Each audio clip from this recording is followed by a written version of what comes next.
Hello everyone and welcome to another episode of Classic Arcade Repairs. Today I am looking at an Atari Football 4-player board. And to my surprise, I did not know this. This board is much different than the standard Atari Football board, which I have right here. This is Atari Football, regular old 2-player Atari Football, and this is the 4-player board. It's much different. This one is more like a centipede size board. This one's smaller. I don't want to lay this on top of it, but you can see it's quite a bit shorter.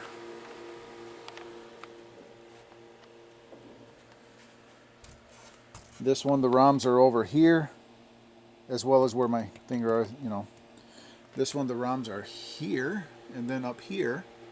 It's just a different board. So yeah, I was kind of surprised by that.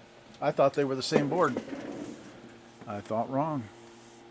So I've got this thing after building. I had to make a new harness for this, and I have 4 connectors for a trackball, so that I can test all of the trackballs. But yeah, yesterday was all about building this harness.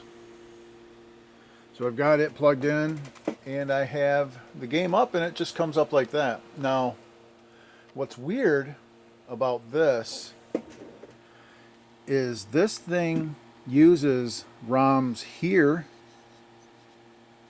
or there's 16 1K by 4-bit bipolar ROMs. 16 of them that make up 16K. Or you can just use 2K, makes up 8K, I'm sorry. 2, 4, 6, 8. Because 4 of these is 1 2K EEPROM, basically. So, yeah, you can either use 16 of these guys, or you can use 4 regular ROMs. And what's weird about this is this had ROMs and the bipolar ROMs. And one of these ROMs, these are the 4 ROMs that were in it. And one of them had a folded over leg. That one was F, which is right here. Yeah, so that one's leg was folded over, so it wasn't even in circuit. So I don't know. But you shouldn't have to have both. I think what I'm going to do, since we're locked up, is I'm going to test all of the ROMs. And this one looks absolutely freaky. Look at this. I don't know what's going on there. Yeah.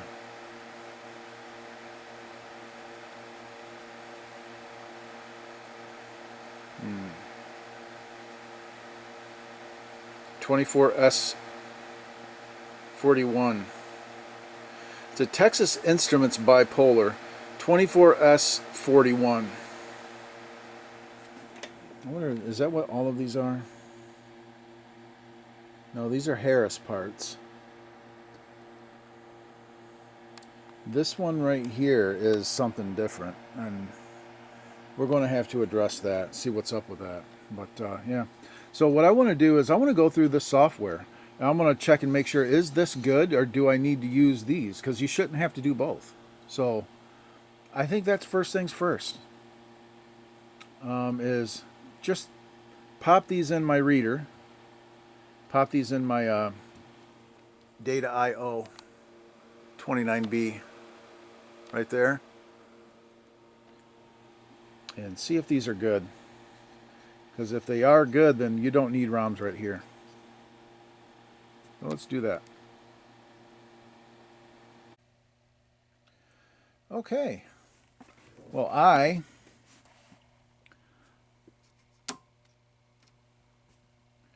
removed all of these. I tested them. They all tested good. And just from removing them and putting them back in the sockets after testing them has made the board almost work. But you can see wherever the ball is at, the ball carrier disappears. See that?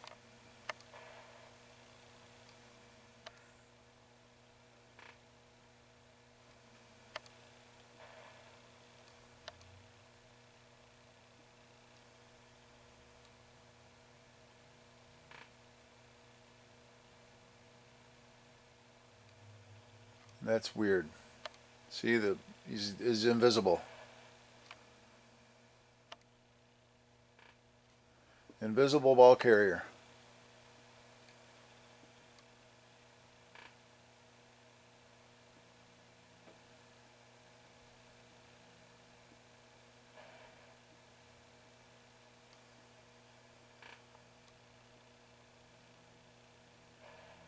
So we're just going to have to start poking around the moving objects area and find out what is happening with that. That's strange. So, and there's quite a bit of prior work on this board, so probably a good place to start is right at that stuff, to be honest. So, but yeah, since I'm leaning towards, and these are not in MAME. The 42716s are not in MAME. But what I did was, with the MAME debugger program, I dumped all of the whole program into 2K files so that you can burn them into the ROMs for here. 3 of these were no good and 1 was okay. J was good, which is J. This one was good. The rest of them were not good. So that's kind of weird that this one was good and it's in a new socket. I don't know. Coincidence, I guess. But yeah, so this thing's almost working, but it has an issue. And instead of replacing every one of these sockets, I'm leaning towards just replacing 3 sockets and this one, and doing software up here instead, and just tubing these up and sending them to the customer, because it's just not viable. It's better to have EPROMs up here for long-term reliability of this game. That would be way better. That'd be 1,000% better. So, it tells me that these sockets are not the greatest, because I pulled the chips out, put them back in. They all tested good, and then I turned it on and it works. And you saw it was locked up before, so yeah. But we do have a little graphic problem, and we'll find that. We'll figure that one out, so should be fun.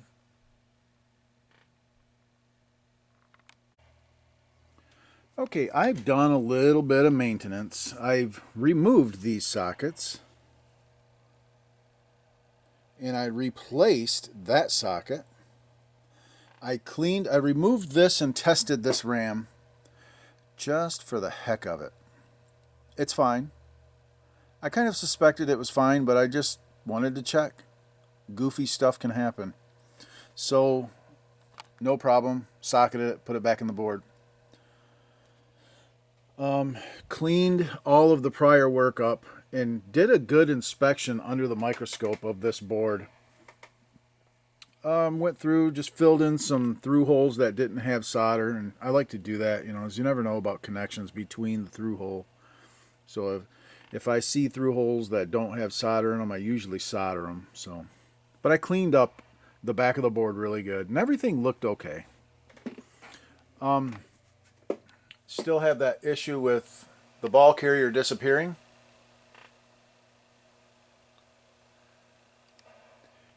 And I have a sneaky suspicion that it's in this circuitry right here. I analyzed the 83s, and they seem fine. But if I monkey around with this stuff, the 83s, though, I think one of them looked flaky, and then it started working and was working right. Okay? The bottom line is, if I mess around with this stuff, let me take, is this thing...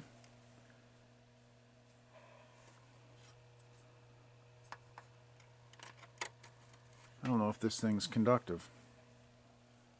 Yeah, it is. If I mess around with this chip in this circuit and make this go flaky, it'll start working.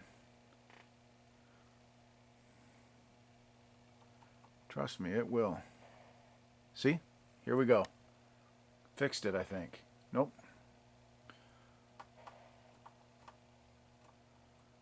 I'm hoping I can get this on camera.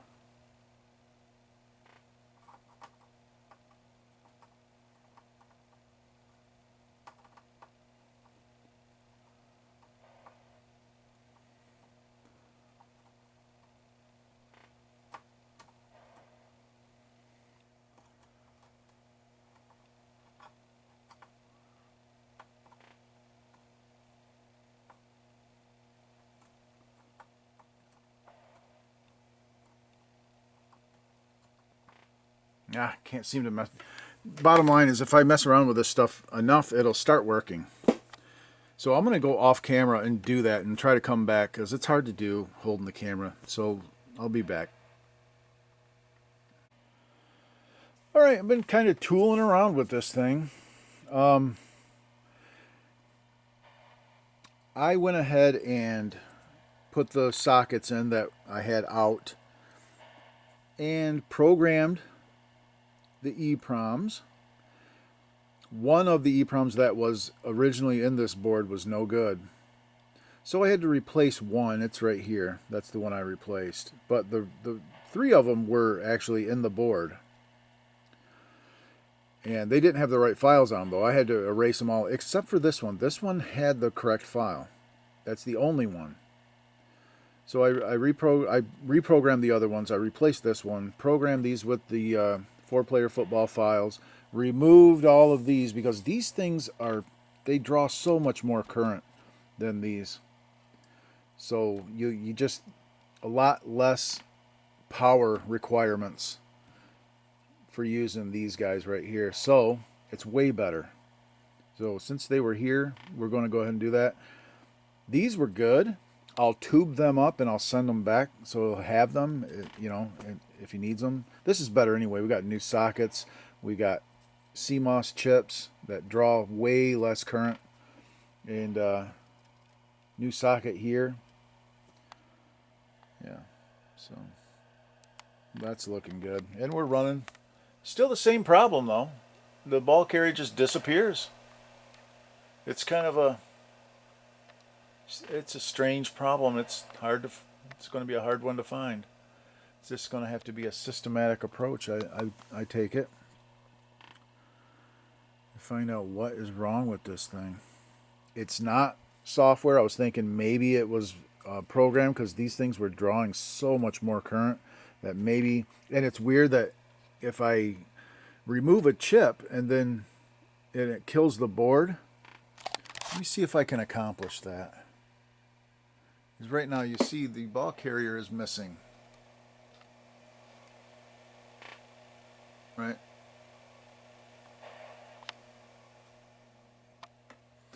So normally what it was is I'd remove this and the board would stop working, right?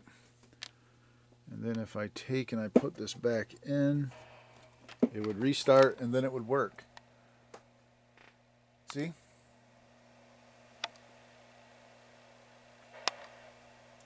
So I thought that maybe it was a program problem with the draw of current, the excessive current draw. But that's not the problem because it's doing the same exact thing.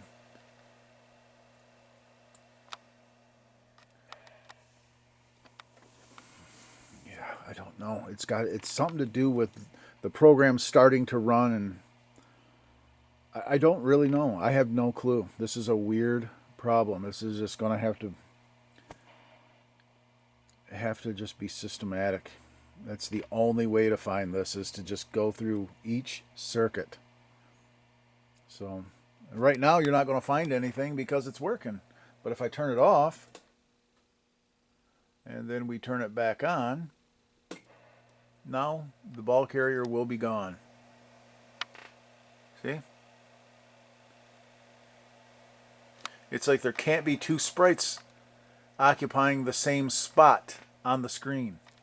Two moving objects cannot be present at the same spot on the monitor. So there's some kind of a muxing issue or something weird's going on. So I think what I'm going to do is I'm going to start, well, first thing I'm going to do is I'm going to pull these guys. I don't think this has anything to do with it though. I'm not going to pull those. I'm going to start right up here and I'm going to analyze. What is this? The data latched output of D5 compared with horizontal sync to enable the play for the scrolls. Okay. This adder I've already looked at. This adder worked fine. I've already analyzed that one.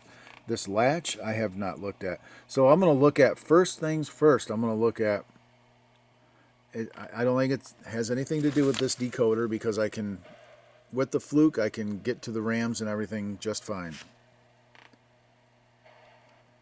So I think, you know what? I need to find out exactly what is the RAM range on this. Yeah, I don't know. I got some more researching to do, but I want to look at all of these muxes here. I want to make sure data coming into the RAMs is right, and then I got to make sure that data coming out of the RAMs is right, and that's these muxes over here. Yeah, so I don't know. There's a lot of looking. I'm going to have to do a lot of looking. Time consuming. Okay, well, I have gone through and analyzed a ton of stuff in the video schematic. And this is where I analyzed a 166, and you actually have to visualize it. You have to write it down so that you can, it's just easier to keep track of what's actually going on. And it was okay, it was working. But all of these chips, just making notes of everything that I have looked at. And it turns out the problem is not, I know what the problem is now.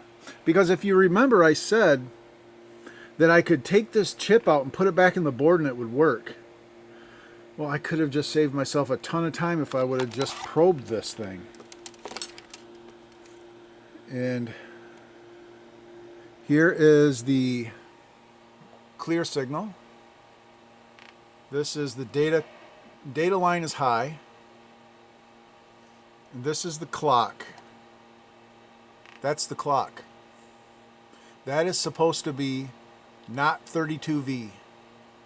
Basically inverted 32V. So this is the interrupt. And this is the preset pin, and here is Q and Q naught. So I went and I looked. I was like, okay, what is this? So I went and I had to look at the CPU schematic, and this is the IRQ timer. I'm surprised this thing even works. I'm surprised it does anything. It has no interrupt to the CPU.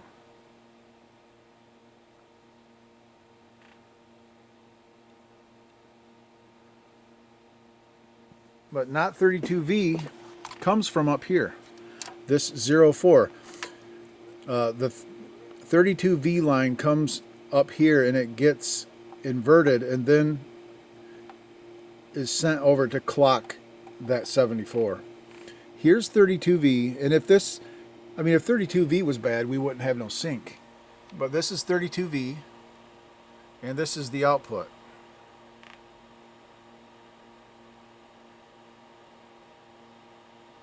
So you see, that is bad. That is the whole problem right there. So this 04 has to go. I was getting so frustrated with nothing on the video board. Nothing on the video schematic is bad. Everything looked great, as a matter of fact. But I was like, maybe these RAMs are funky and I don't know it. And I was getting ready to remove 2 of the RAM chips. The ones that are is this is the motion video picture data, and it comes from 2 of these RAMs. And I was going to remove those 2 RAMs and either replace them or test them, and I stopped and I was like, no, don't, I'm wasting my time. I've already fluked this thing. I know that the RAM are good. This is a different problem. I did not foresee it being a CPU problem, an interrupt problem. I mean, it's just weird that this thing without a CPU interrupt is even working. So I'm going to go ahead and tear this thing down and replace that 04 and see what happens.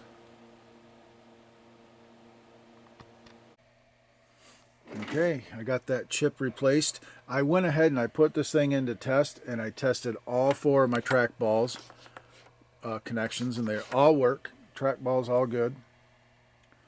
And I tested all my inputs, and they all work. You see here, it's in attract.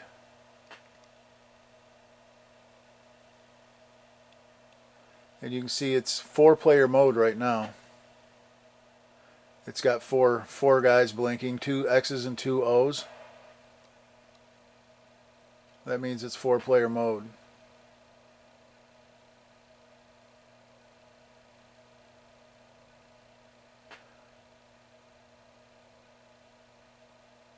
Yeah.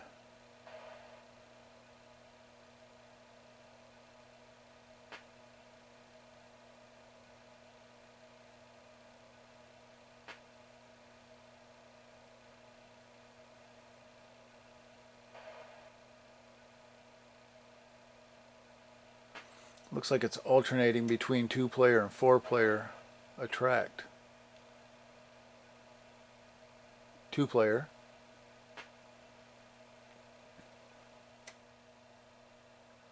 And 2-player.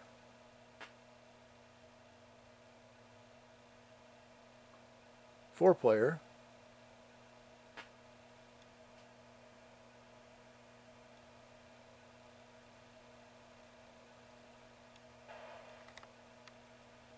And 4-player. So I guess what I'm going to do is run this thing on MAME and just watch the attract. Plus I want to know, why is the sound on? I know there's an amp on signal that goes low to turn the amp on, so I think it's wired differently than what I have here. I don't know yet. I'm going to look into that a little bit more. I'm going to look at the attract signal and just make sure that the attract signal is working on the CPU schematic. I'll find the attract signal, make sure that that is, you know, it should be low right now. So amp on should be high, I would think. I don't know. I'll figure it out. I'll check it all out. But we're looking good so far. It's actually working now. There's 4-player.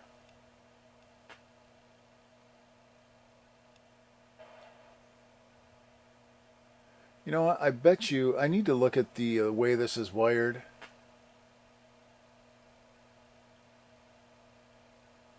Because this is what selects between 2 and 4-player right here. When it's grounded, it's definitely 2-player. If I just hold this to ground, it's definitely 2-player mode. And after it, give it a second. I might have to reset it or something. Yeah, I don't know. I have to. That's a 2-hand thing. Anyway, yeah, maybe I'll grab an alligator clip and ground this and then see what happens. Okay, I printed off the input and output schematic because I just want to probe around and make sure that nothing's stuck and everything seems to be toggling when it should and working without having a cabinet to put this in to actually test it. That's all I can do. And I have found something that is not right.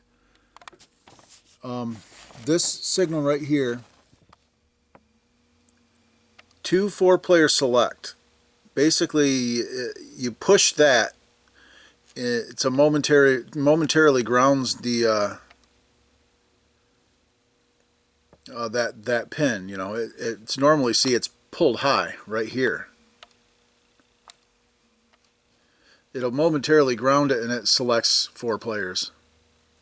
4-player select. This thing is always in 4-player because this is stuck low. At this pin 15 here on this 191, it's stuck low. So I'm going to find out what's going on. Do we have a cap? I don't know what's going on. If it's a cap that's shorted, or if it's this. It's either a cap or it's this part. So we'll find out. Well, this is the pull-up resistor right there. The one on the very end is the pull-up resistor for that line. And it was only reading, it's a 10K resistor, and it was only reading 1.5K, so something was pulling it down towards ground. I clipped pin 15 on this guy, which I wish I wouldn't have done. I always do the hardest thing first. I shouldn't have done that. I should have first clipped the more likely suspect, the capacitor. Once I clipped that capacitor, after I clipped this, there was no change. I was still getting 1.5K across this. And then after I clipped that guy, now I'm getting 10K across the resistor. This thing was shorting it to ground. It was leaking. It's just a bad leaky capacitor. So I'll have to replace that cap, and I'm going to have to replace this chip now because there's just not enough to resolder to. So I'll replace the 191, replace the capacitor, and we'll be good to go. Okay, and I have it on 2-player game right now, and we can select a play and select a play. And you'll see it's just 2 players.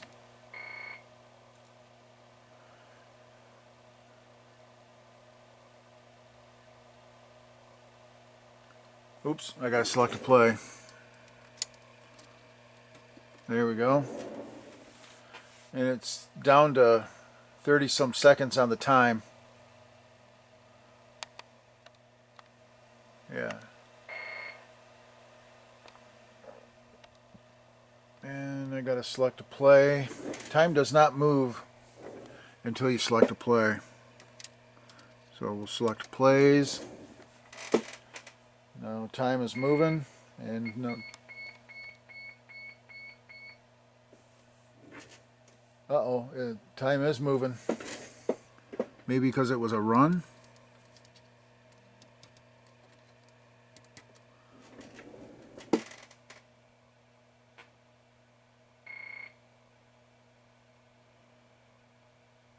And we're almost, time's going to run out. And that's okay, I want to run time out. 2, 1, 0. Game over. Now we're back into attract mode.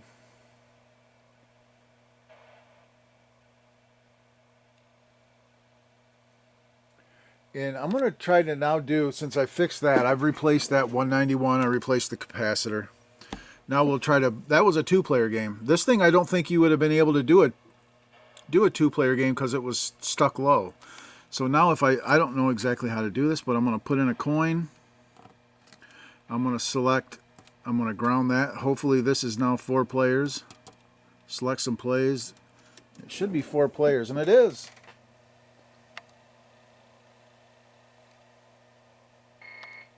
Right, now let's select some more plays. Yeah, there, see? 4 players.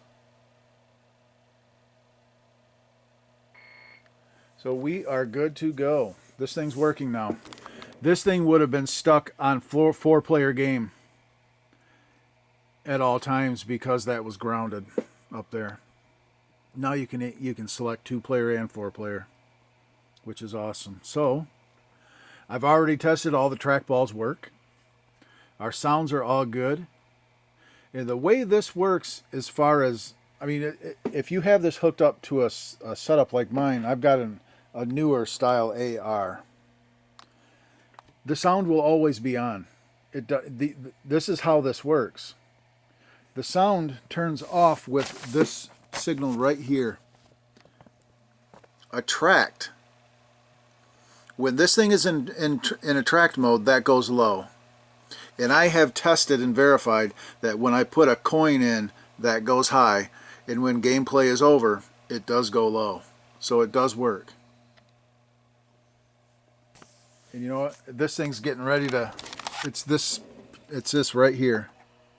Right now we're in gameplay. As soon as that times out, which is 2-1-0. There, now we're back into attract. And when that signal goes low, when it goes into attract mode, this is what happens. That's that signal. And when that goes low, it's right here. There it is right there. It goes low, which means it turns off this transistor. When that's high, this transistor conducts, and it basically grounds out this line going to amp on. So it basically sends it ties that to ground, and that is in the circuit on AR1 supplies. What that basically does is that disables the two transistors that are on the AR1 that are inhibiting sounds from inhibiting the amplifiers from working. Basically, it's kind of the later ones, the later ARs don't have that. They don't do that. So the sounds are always present. That's just how it works, is this one signal turns either when it's high, it turns on the transistors so that it grounds out the sound. The signals, the sound signals go in and they go right to ground through the transistors because they are turned on due to this signal being high. Right now they would be off, but since that doesn't have that circuit, the sound just goes right to the amplifiers. Yeah, it's just they did it different. So if this was in I wonder if original old ARs. Let me see. I've got AR boards back in here somewhere. Here's an AR. Let's take a look at this AR. And does this have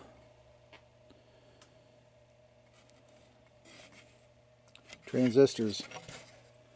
Here's one. And here's one. Transistor right there. Transistor right there. That signal comes in, turns on these transistors, and grounds out the sound before it goes to the amp. It basically grounds the amp. And that's on the schematic. I don't have that schematic printed, but I did look at it, and that's how that works. So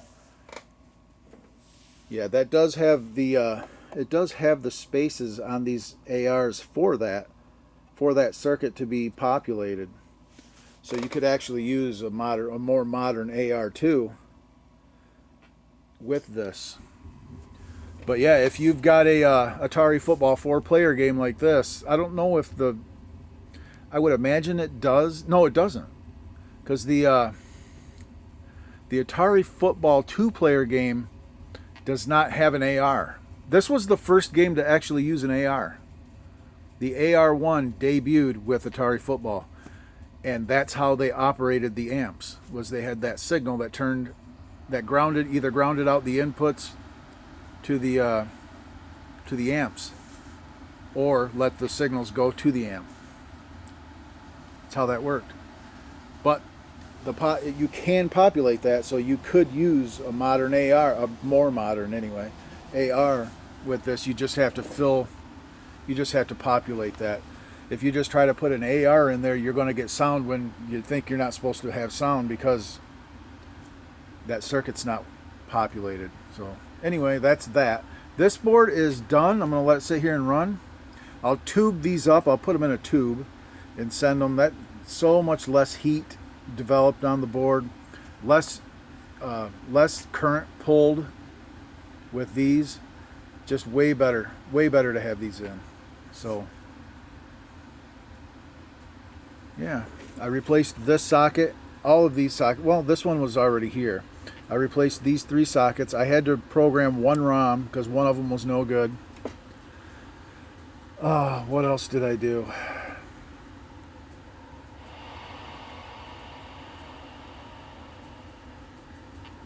Yeah, I think I removed and replaced these 4 chips when I was searching for that problem.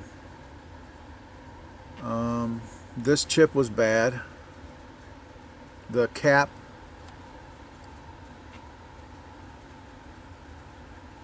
Yeah, it took just a long roundabout way of finding that.